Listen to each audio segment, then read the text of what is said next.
The rain had been falling for hours the night. Everything changed for Marcus Hale.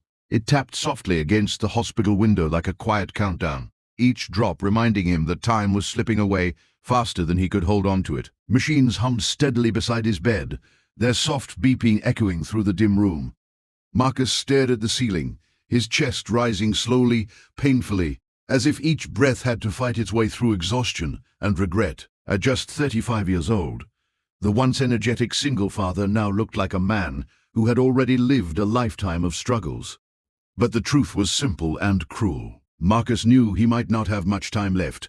Before we continue, if you believe in the power of kindness, second chances, and unexpected miracles, take a moment to like, comment, share, and subscribe to BrightX. Your support helps these stories reach more people who need a little hope today. Marcus had always been the kind of man who carried the world quietly on his shoulders. 5 years earlier, his wife had passed away in a sudden accident, leaving him alone to raise their newborn daughter Aria. Those first months had been a blur of sleepless nights, baby bottles, and silent tears when the apartment felt too empty.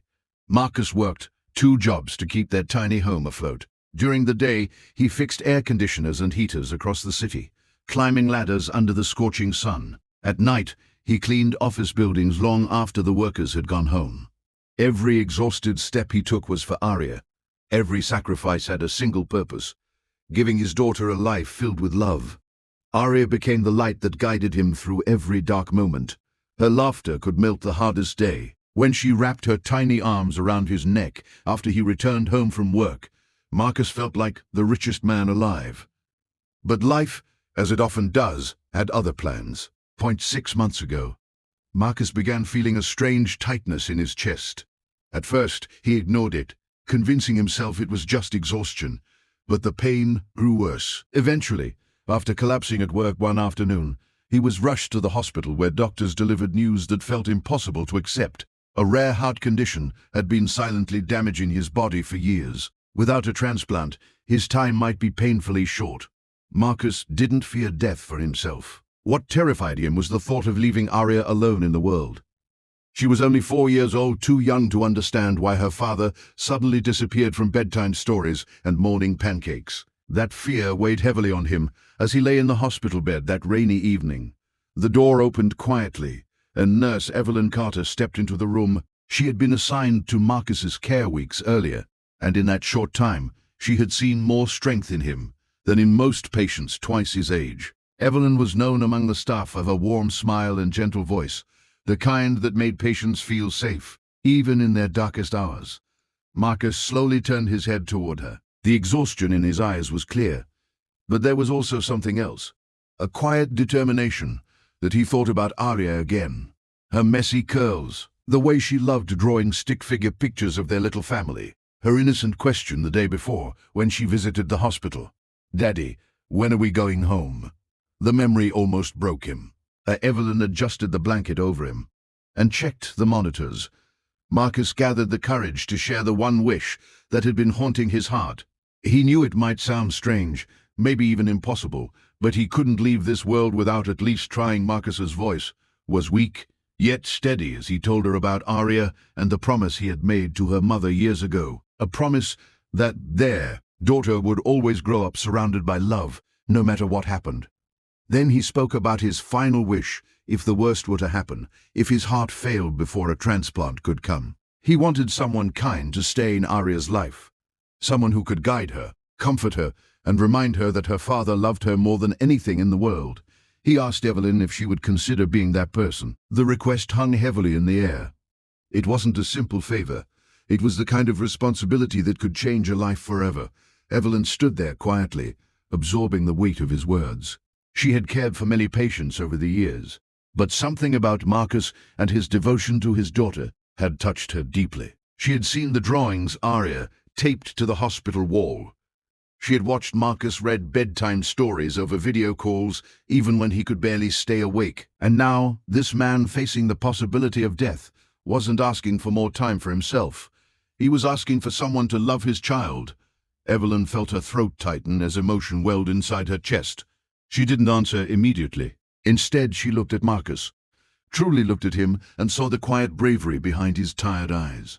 Over the next few days, something unexpected began to happen. Evelyn started spending extra time in Marcus's room during her shifts. They talked about Arya, about life, about the strange twists that fate sometimes brings. Marcus told stories about how his daughter once tried to feed their pet goldfish cereal because she thought it looked hungry. Evelyn shared memories of growing up in a big family where love often meant simply showing up when someone needed you. Slowly, a bond formed between them. It wasn't dramatic or sudden.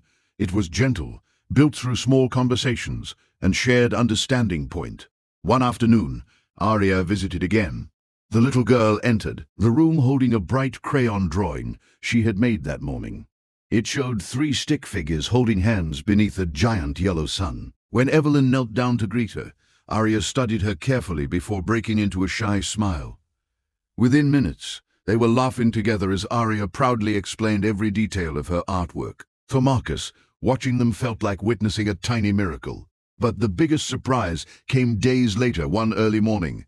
Doctors rushed into Marcus's room with urgent energy. A donor heart had finally been found. It was a perfect match. And if the surgery succeeded, Marcus might have the chance to live the life he thought he was about to lose. The hours that followed were tense and uncertain. Evelyn waited outside the operating room longer than she realized. Her hands clenched together as silent prayers filled her mind. Then finally, the surgeon stepped out with a tired but hopeful smile. The surgery had been successful. Marcus had survived. Recovery wasn't easy. Weeks of therapy and careful monitoring followed, but every day, Marcus grew a little stronger. Every day brought him one step closer to returning home to Arya. During that time, Evelyn remained a steady presence in his life. What had begun as a simple act of compassion slowly turned into something deeper, a friendship built on respect, resilience, and shared hope. Months later, on a warm spring afternoon, Marcus stood outside the hospital doors for the first time since his surgery. The sunlight felt brighter than he remembered, the air fresher than it had ever been before. Arya ran across the sidewalk and wrapped her arms around him with joyful laughter. Evelyn stood nearby, smiling quietly as she watched the reunion. Marcus realized something profound in that moment. His final wish had not only saved his daughter from loneliness, it had opened the door to a future he never expected. Ted. Sometimes miracles arrive in ways we don't recognize at first. And sometimes the kindness of a stranger becomes the beginning of a new family. Before we finish this story, if it touched your heart even a little, please take a moment to like, comment, and share this video. Your support helps spread stories of hope and compassion to people who might need them most today. Special request: comment the word kindness below if you believe small acts of compassion can truly change someone's life. Marcus often thought back to that rainy night in the hospital when he believed everything was ending. What he didn't know then was that life was quietly preparing a new beginning, one built on courage, kindness, and the incredible power of human connection. Because sometimes when hope seems almost gone, the most unbelievable miracle is simply finding someone willing to stand beside you and say, "You are not alone." On